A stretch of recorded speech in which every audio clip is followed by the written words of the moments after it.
Sa immigration po, or kahit na kapag mag-apply po tayo ng visa, hindi lang po magbe-based ang officer sa big amount na meron ka sa bank account mo, kundi pati rin po sa source of income or kung saan man galing ang pera na yan. So kahit ano pa man po yung reason mo kung saan galing yung pera na yan, possible po na maghahanap sila ng proof. Siyempre, i-check po nila kung sa legal ba na way mo nakuha ang pera na yan. So for example, kung tatanungin ka ng officer, saan galing itong 500K? Or baka tanungin ka, paano ka nagkaroon ng 500,000 kung unemployed ka?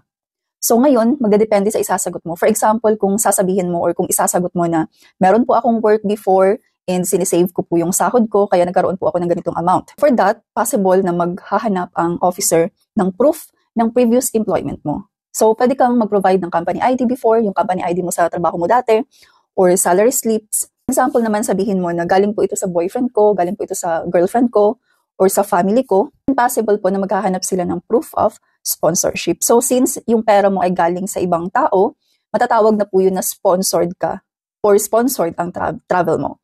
So dito, possible na hanapan ka ng affidavit of support and proof of employment ng sponsor mo at saka proof of relationship with the sponsor. Ngayon, kung hanapan ka nito ng officer, hanapan ka ng mga proof and then hindi mo ma-provide, doon na time na possible na ma-hold ka talaga or worst, ay ma-offload ka or hindi ka i-allow na mag-travel.